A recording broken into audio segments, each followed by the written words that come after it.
జనసేన పార్టీలో ఒక్కో సామాజిక వర్గం ప్రాబల్యం పెరిగిపోవడంతో మిగతా వర్గాల్లో అభద్రతా వాతావరణం నెలకొందని, దీన్ని అధిగమించేందుకు జనసేన పార్టీ మత్స్యకార విభాగం నాయకులు చర్యలు చేపట్టారు. పార్టీ నాయకులు మచ్చ గంగాధర్, బడ్డే కృష్ణ, వి లోవరాజు, మోసా యేసు అప్ప, మల్లాడి రాజు, ప్రవీణ్ల ఆధ్వర్యంలో సమావేశం జరిగింది.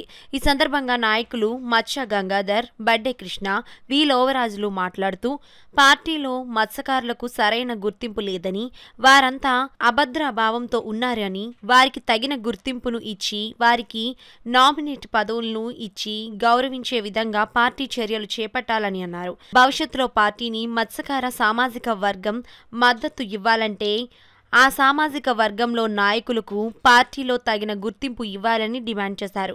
ఈ కార్యక్రమంలో జనసేన నాయకులు, మత్స్యకార నాయకులు పాల్గొన్నారు. ఇబ్బందులు రాకుండా అదేవిధంగా మా నాయకులందరి గురించి ఏ సందర్భం గురించి ఏ విధంగా చేద్దాం, మా నాయకుడి గారు మెసేజ్ ఇచ్చారు మాకు విశాఖపట్నం మొన్న. ప్రతి వార్డు నుంచి, ప్రతి డివిజన్ నుంచి, ప్రతి దాని నుంచి మిమ్మల్ని తీసుకెళ్తాను నేనన్న సందర్భంగా మా పవన్ కళ్యాణ్ గారు ఇచ్చిన మెసేజ్ సందర్భంగా ఈ మత్స్యకారుల ఐక్యత, ఈ జనసేన ఎలా ముందుకు తీసుకెళ్దామన్న సందర్భంగా మేము మీటింగ్ పెట్టుకోవడం జరిగింది. అదేవిధంగా రేపటి నుంచి మత్స్యకారులని మా నాయకుడు అంటారు. ఇక్కడ ఏమో నాయకులేమో కొంతమంది నాయకులేమో కొంచెం వెనకడిగిదిగా చూస్తున్నారు. అదేవిధంగా మా పార్టీని ముందుగా బలోపేతం చేయాలి, ఎలా బలోపేతం చేయాలన్న సందర్భంగా మీటింగ్ పెట్టడం జరిగింది. కొన్ని అంశాలు కూడా చెప్పుకోవడం జరిగింది. అదేవిధంగా పవన్ కళ్యాణ్ అంశాలు మాకు నచ్చి ఆయన అడుగుజాడలోనే ఆయన మంచి చెడ్డలు ఆయన పద్ధతిగానే మేము నడుస్తాం. అదేవిధంగా మా పిసరమైన కమ్యూనిటీ అంటే కొంతమంది నాయకులు వెనకడుగు వేసి వెనక చూపు చూస్తున్నారు. ఆ విధంగా చూడకుండా మేము అందరం ఒక ఐక్యతగా ఒక ముందుకొచ్చి అదేవిధంగా మేము ఎలా తీసుకెళ్ళాలి జనసేన పార్టీని, ప్రతి ఒక్కరూ ఒక సింహం పిల్లై ప్రతి ఒక్కరూ మనం గతంలో 2024లో ఎలా జరిగినాయో ఎలక్షన్లో ఇంతగా చేయాలి, మన పార్టీని బలోపేతం చేసుకోవాలి, మన నాయకులు కార్యకర్తలు 1 నుంచి 100 మంది కార్యకర్తలను తయారు చేసుకోవాలి అన్న సందర్భంగా విశ్రమైన కమ్యూనిటీ తరపు నుంచి మేము ఇక్కడ మీటింగ్ పెట్టుకోవడం జరిగింది. అదేవిధంగా మా నాయకులందరూ ఒకటే తాటి మీద ఒకటే ఐక్యతగా ఉన్నాం మేము. అదే సందర్భంగా అలాగే నడుద్దాం అన్నయ్య గారు అన్న సందర్భాలు కూడా వచ్చాయి. అదేవిధంగా మా కులాన్ని మాత్రం గుర్తించండి జరిగింది. ఈ కార్యక్రమం ఏర్పాటు చేసినటువంటి అక్కడికి విచ్చేసిన మన ఎంజీఆర్ గారికి, మల్లాడి రాజు గారికి, ఆదుల ప్రవీణ్ గారికి, అలాగే ఇక్కడ ఇచ్చేసిన మిగతా సోదరులందరూ కూడా నాకు నమస్కారములు. మరి మా నాయకుడు పవన్ కళ్యాణ్ గారు ఆయన సంకల్పం, ఆయన దిశానిర్దేశం చాలా గొప్పది. మరి ఇటీవల విశాఖపట్నంలో మీటింగ్ జరిగినప్పుడు ఆయన ఒక మాట అన్నారు, మీరందరూ కలిసికట్టుగా ఉండి మీరందరూ ఉంటేనే ఈ నాయకులు నిలబడ్డారని చెప్పేసి ఒక మాట అన్నాడు.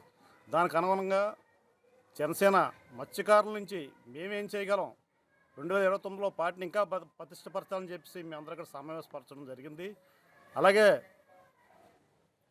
మత్స్యకారులో ఏమైనా సమస్యలు ఉంటే ఆ సమస్యలు మనం ఎలా సాల్వ్ చేసుకోవాలి, ఎలా ముందుకు వెళ్ళాలి, పార్టీని ఎలా పరిస్థితిపరచాలి అన్నదాని మీద ఇక్కడ సమావేశం ఏర్పాటు చేసాం. అలాగే చిన్న పార్టీలో కొన్ని చిన్న లోటుపాట్లు ఉన్నాయి. మత్స్యకారులు అన్నది 2024 ఎలక్షన్లో ఏ విధంగా పాటుపడ్డారు, ఎటువంటి పాత్ర పోషించారని అందరికీ తెలుసు. కాకినాడలో మేజర్ కమిటీ అనేటికి కాపు సామాజిక వర్గం కానీ, అలాగే మత్స్యకార సామాజిక వర్గం కానీ ఇంచుమించు 70,000 ఓట్లు, 70,000 ఓట్లు మత్స్యకారులు సమానం. జనసేన పార్టీలో మత్స్యకార వికాస విభాగం ఉమ్మడి జిల్లా అధ్యక్షుడిగా ఉన్నాను. కాకినాడ సీటు వచ్చేసరికి మత్స్యకారులు మన ఎలక్షన్లో చాలా కీలక పాత్ర వహించారు. కాకినాడ సిటీ ఎమ్మెల్యే గారికి అంత మెజారిటీ రావడానికి జనసేనలో ఉండేటువంటి మత్స్యకార సోదరులందరూ కూడా కలిసి పనిచేయడానికి కారణం అని చెప్పి తెలియజేస్తున్నాను. కానీ కాకినాడలో కూటమి సంబంధించినటువంటి నామినేట్ పోస్ట్ ఇచ్చేటప్పటికి మత్స్యకారులు మరి జనసేన పార్టీలో ఎవరికి గుర్తు రావట్లేదు. తప్పనిసరిగా మరి గుర్తుంచుకోవాలి, కష్టపడిన వాళ్ళకి ప్రాధాన్యత ఇవ్వాలి. అలాగే రాబోయే స్థానిక ఎలక్షన్స్లో కూడా మరి మత్స్యకార వార్డులు 16 వార్డులు కాకినాడలో ఉన్నాయి. అవన్నీ కూడా మరి జనసేనలో కష్టపడిన వాళ్ళందరికీ